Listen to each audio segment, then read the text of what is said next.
Mi temática de trabajo en estos últimos años ha sido la dinámica del mercado de trabajo, mercado de empleo agropecuario en América Latina y especialmente estoy tratando de hacer comparaciones sobre estas dinámicas, sobre dos ruralidades que tienen sus semejanzas por escala en el medio de lo que es Argentina y Brasil, como es Chile y Uruguay. El resultado de este trabajo está enmarcado, primero, en lo que nosotros comprendemos como marco conceptual que nos ayuda a comprender estos datos, este proceso de transformaciones en la forma de hacer los alimentos, la forma de trabajar en lo agropecuario para generar esos alimentos.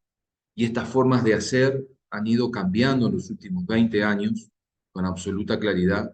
El proceso que venía ya desde hace unos 40 años en cambio, pero que se han ido acelerando en los últimos 20 años. Y esta reestructuración productiva implica básicamente ir reduciendo la relación entre el tiempo de trabajo humano y el de la naturaleza. Y lo que ayuda a la reducción de esos tiempos de trabajo ha sido la incorporación de tecnología. Y en estos últimos 20 años, la demanda de alimentos y de energía del mercado chino ha llevado a tracciona con tal fuerza que ha generado precios extraordinarios en el mercado internacional de los commodities. Y la reina de esos commodities, no es la única, ni el único commodity, pero la reina de esos commodities ha sido la soja. Y uno ve un mapa productivo de los 80, de los 90, de los 2000 y va a observar cómo la soja ha ido ganando terreno en todo nuestro continente latinoamericano y los grandes exportadores de soja a nivel mundial se encuentran en nuestro continente latinoamericano y caribeño.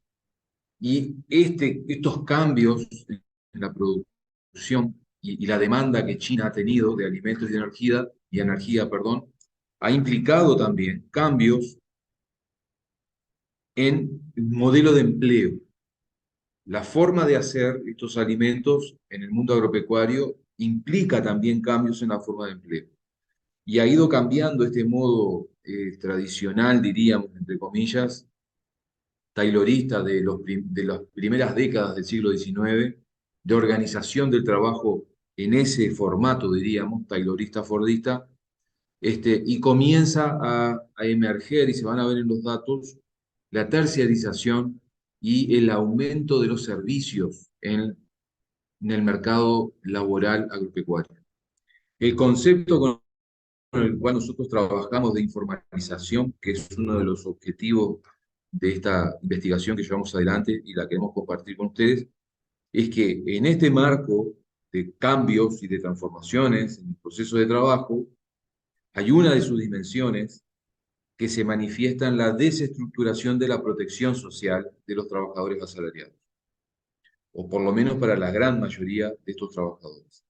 Porque este formato de protección social estaba vinculado a la forma de trabajo en el formato taylorista-fordista. Grandes empresas, trabajos repetitivos, incentivo de la asociación de los trabajadores a través de los sindicatos, presiones a través de diferentes mecanismos para lograr leyes que los protegieran justamente de estas jornadas laborales y de las consecuencias en sus cuerpos en términos integrales. Entonces, en este contexto es que nosotros decimos que se ha ido desestructurando este modelo. Y un indicador de ello es justamente la informalidad. ¿Cuál es, cuál fue y cuál es nuestra hipótesis de trabajo? Es que la reducción del tiempo de trabajo, y esto es un indicador en la mejora de la precisión de su uso y las condiciones de desigualdad social de origen de estos trabajadores, y tienen influencia en las condiciones de informalidad. Trabajamos básicamente con una metodología de perfil cuantitativo y se trabajó con las diferentes fuentes de datos que acá se están informando. Con Brasil, con la encuesta permanente de hogares, con Chile, la encuesta nacional de ocupaciones, en el caso de Colombia también, en México la ENOE, la encuesta nacional de ocupaciones, En Uruguay, la encuesta continua de hogares. Trabajamos también con la Cepalestat, que está online, y la Hilostat de la OIT. Fueron las fuentes que se consultaron durante gran parte del año pasado, armar las matrices, compararlas, considerar los diferentes tiempos, pasar por momentos de depuración, en fin, fue un trabajo arduo, pero que luego, finalizando el año, permitió un informe con el cual se terminó la pasantía de investigación en el Instituto de Economía y este trabajo que estamos compartiendo con ustedes, que fue también brindado en un seminario con colegas de allí. ¿Y cuáles son esos resultados para ir rápidamente? Primero, lo que se observa del 2000 al 2020 es una evolución discontinua y una tendencia decreciente de los últimos 7 u 8 años de asalariados agrícolas en América Latina. Es decir, se está produciendo cada vez más por hectárea con menos mano de obra. Ahora, ¿eso es igual en todos los países? No. Notoriamente, en algunos hay una franca disminución, como en el caso chileno, y ahí está metido en el medio el tema de la pandemia, pero en el caso de Brasil hay un constante crecimiento de mano de obra asalariada, que en el caso de Colombia es constante, en el caso mexicano tiene intervalos, pero se ve que en los últimos, del 2016 en adelante, hay un leve crecimiento de esta mano de obra y luego una caída, seguramente por el tema pandemia. En el caso uruguayo también es muy irregular con una franca caída en el periodo pandémico y una estabilización posterior. Ahora, cuando eso decimos asalariados agrícolas, pero cuando vemos el tema de población ocupada, hay una tendencia similar de una caída muy fuerte del 2000 al 2016 aproximadamente, para luego comenzar a estabilizarse. Esto ocurre en todos los sectores de la ocupación. Bueno, en el caso industrial, como se observa, es muy irregular el proceso de población ocupada en la rama industrial que trabajan en territorios rurales. No así de servicios. En los últimos 20 años ha sido constante el crecimiento de población empleada en servicios. Y allí un poco la fotografía ayuda. Servicios de tipo agropecuario, agronómico, veterinario, informático, comunicacional, etcétera, etcétera. Porque también la ruralidad ha ido cambiando. Se necesitan talleres mecánicos para arreglar las motos o los vehículos que utilizan los trabajadores para movilizarse dentro de los medios rurales. Se necesitan servicios de salud, de enseñanza, en fin. Han ido aumentando las personas ocupadas en servicios en nuestra ruralidad y en el mercado de trabajo latinoamericano y caribeño. Pero ¿cómo ha sido la productividad agrícola? Lo que se observa en los diferentes países estudiados con diferentes tasas de crecimiento, pero desde 1960 a 2020, perdón, en los últimos 60 años ha habido un crecimiento constante y se ha multiplicado en promedio en nuestro continente 4 veces más la productividad.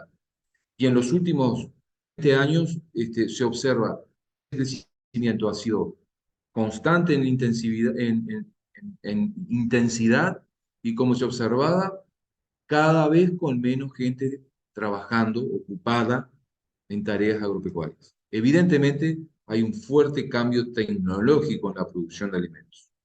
Cada vez se puede hacer más, producir más, con menos mano de obra. Ahora, cuando vemos un indicador como el Gini, que lo que está comparando son tareales entre lo urbano y lo rural, a pesar de todas estas transformaciones, a pesar de la mayor demanda de China, a pesar de precios extraordinarios en el mercado internacional y mayores ganancias, continúa habiendo diferencias en los últimos 20 años entre los salarios que se comparan de los trabajadores asalariados urbanos y de los trabajadores asalariados de la ruralidad, incluyendo no solamente a los agropecuarios. ¿Qué es lo que ha ocurrido con la otra variable, con el otro factor que teníamos en nuestra hipótesis, las horas de trabajo? Bueno, lo que se observa en primer lugar en diferentes países, que hay diferencias entre las horas de trabajo rurales y urbanas. En el caso de Brasil, en los últimos 3 o 4 años, por primera vez la tendencia se quiebra y se trabaja más en el medio rural que en el medio urbano. No así en Chile. Perdón, en Chile lo que es diferente desde que hay registros, en el caso chileno, también a partir del 19 se trabaja más en el medio rural que en el medio urbano, en materia de en cantidad de horas. Hay una situación diferente en México, donde se trabaja más en el medio rural, pero en los últimos 4 años ha ido bajando la cantidad de horas. En el caso colombiano hay una tendencia desde 2010 hasta el 2020 de disminución de la caída de horas promedio semanales en el trabajo agropecuario y una leve repunte del 20 a 21. Y en el caso uruguayo también una constante caída de la cantidad de horas promedio en los últimos 10 años en el trabajo agropecuario y una estabilización prácticamente en el periodo pandémico. Bien, cuando vemos el tema de la informalidad, para ir apurándonos un poco, en líneas generales lo que hay en los últimos años es una mejora en todos los países. Ha ido disminuyendo la informalidad en el empleo agrícola, ya acá no estamos hablando de servicios o de industria, en los diferentes países. En algunos más, en otros menos. El caso chileno y el caso uruguayo son los casos de mayor disminución. Entonces, Chile y Uruguay son los que han tenido mayor disminución del mercado, del trabajador informal y una tendencia en los últimos 10, en los últimos 15 años de un constante descenso de esa informalidad.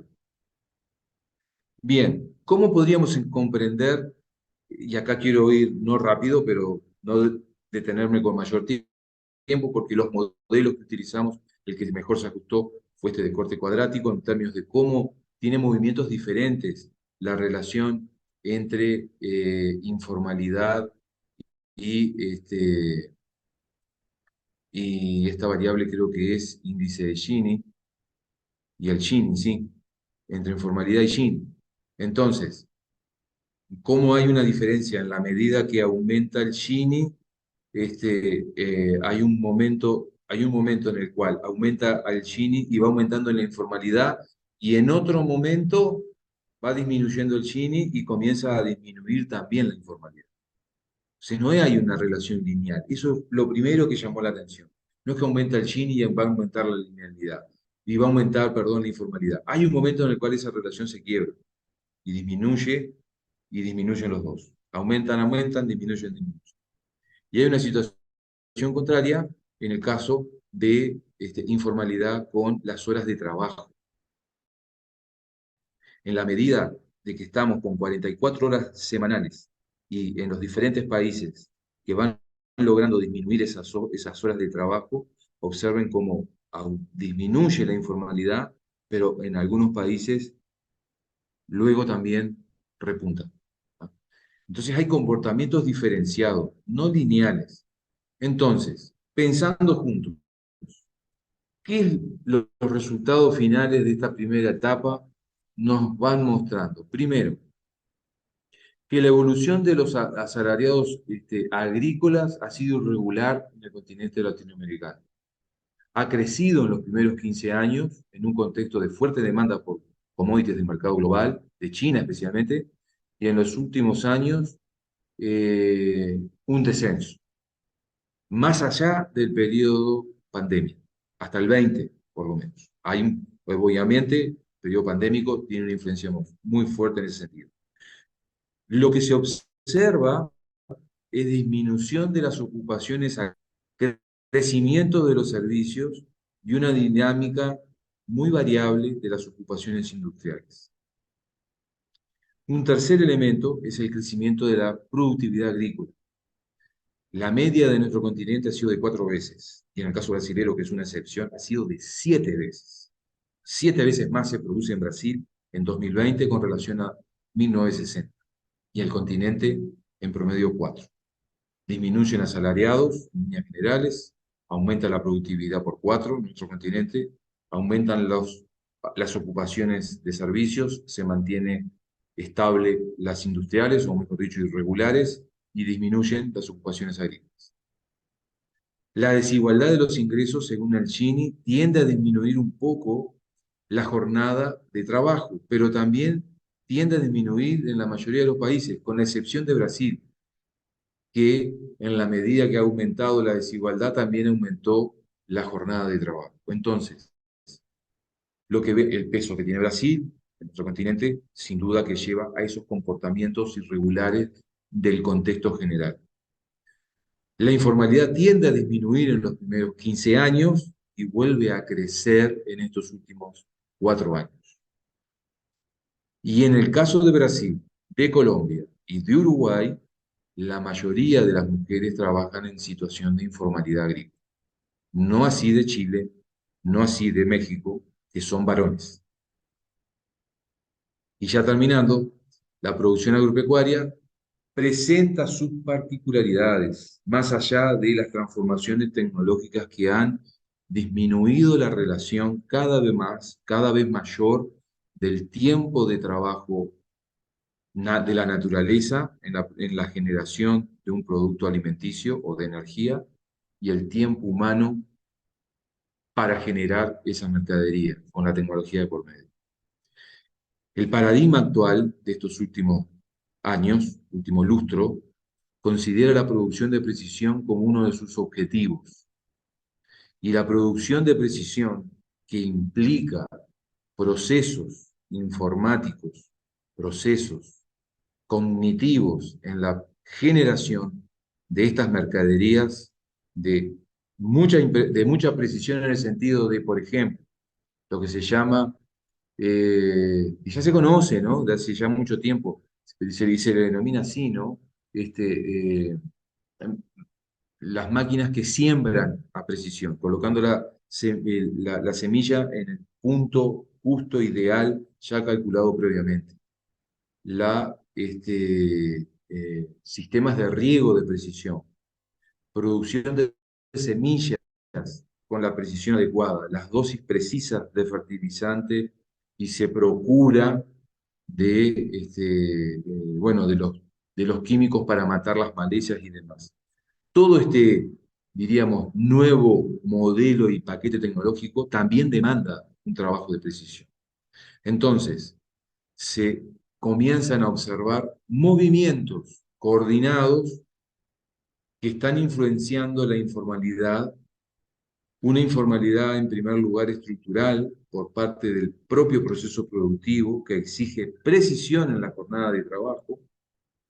Ya no, cada vez este mercado de trabajo se segmenta en empleos que necesitan 8 horas, 9 horas, y empleos que se necesitan cada vez menos la cantidad de horas para actividades concretas de ese proceso productivo.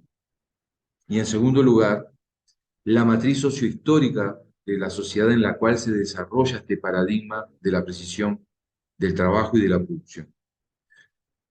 Esta matriz socioproductiva puede suavizar o puede profundizar la precarización de la jornada de trabajo. Esta precarización tiene consecuencias en el aumento de los lucros, de las ganancias y la reducción de costos al ser desestructurada la protección social de estos trabajadores por vía de la informalidad.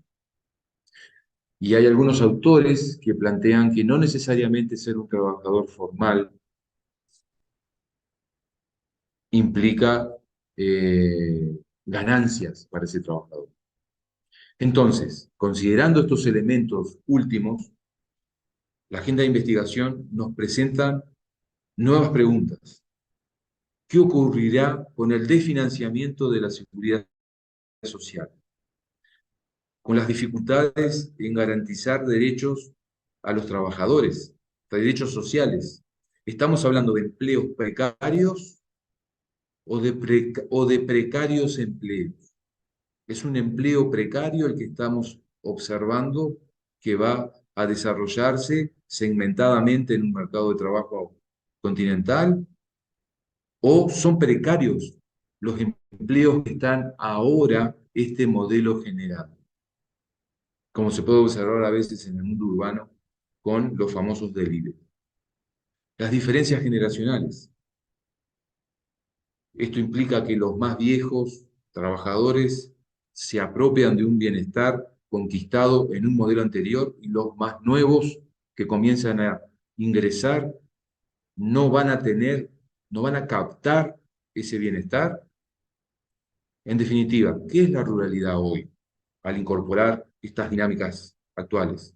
Donde ya no solamente hay trabajadores que desarrollan actividades agropecuarias y viven en una ruralidad, sino también hay una mayor interrelación entre trabajadores que hacen empleos agropecuarios, pero que viven en diferentes conglomerados urbanos, no en megalópolis, como podría ser San Pablo, Buenos Aires o Distrito Federal o Ciudad de México, poblados intermedios, pero también a su vez esa ruralidad está incorporando empleos que no necesariamente dependen del agropecuario.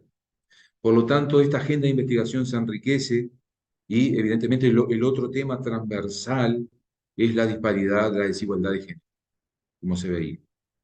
Y esta desigualdad de género que implica o trae eh, el potencial factor de aumentar esta desigualdad en el sentido de que estas mujeres que trabajan, estas mujeres que tienen mayores tasas de informalidad, a su vez también son quienes se hacen responsables de los cuidados. Por lo tanto, y esto nos va llevando a una mayor desigualdad en términos de género de estos trabajadores agropecuarios, por ejemplo. Entonces, estos resultados diría que nos muestran algunas tendencias generales, nos muestran la emergencia y la situación de una consolidación de una forma y una dinámica de empleo en el marco de este modelo de precisión en la producción agropecuaria, y tanto de alimentos como de energía, pero también nos abre nuevas preguntas de investigación en lo que es personal, nos ha generado este último tiempo, intercambiando con los colegas allí en Brasil, en Unicamp.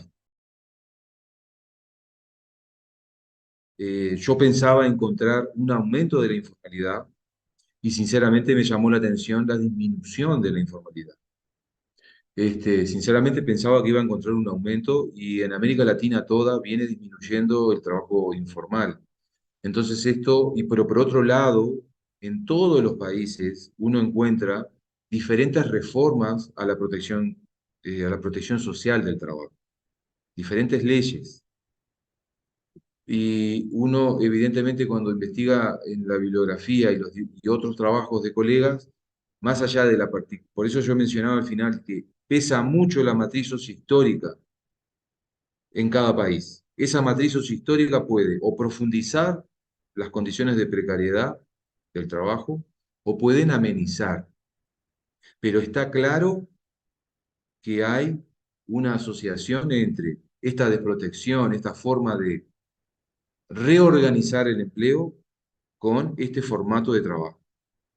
Entonces, bueno, en el caso urbano, tú te haces tu propio trabajo, tú eres independiente, por lo tanto abres tu empresa, abres tu protección social, la empresa, lo que se denomina uberización del empleo, ¿tá? Para ese segmento.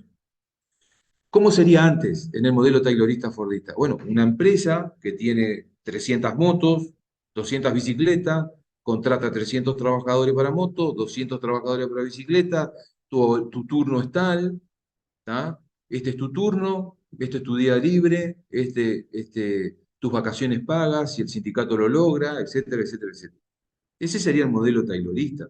Hoy, ¿cómo es para el mismo servicio? No, tú abres tu empresa, hay una app, tú te anotas en la app, el algoritmo, como se dice hoy, es el que va a decir quién va primero, segundo, tercero en el acceso a los pedidos, ¿tá? Y tú no eres nuestro empleado. Tú pagas tu aporte social, tú conquistas tu salario, ¿no? Ya no se le llama salario, es la ganancia, el emprendimiento que tiene la persona. Entonces, la misma actividad en diferentes modelos se organizan de diferentes formas.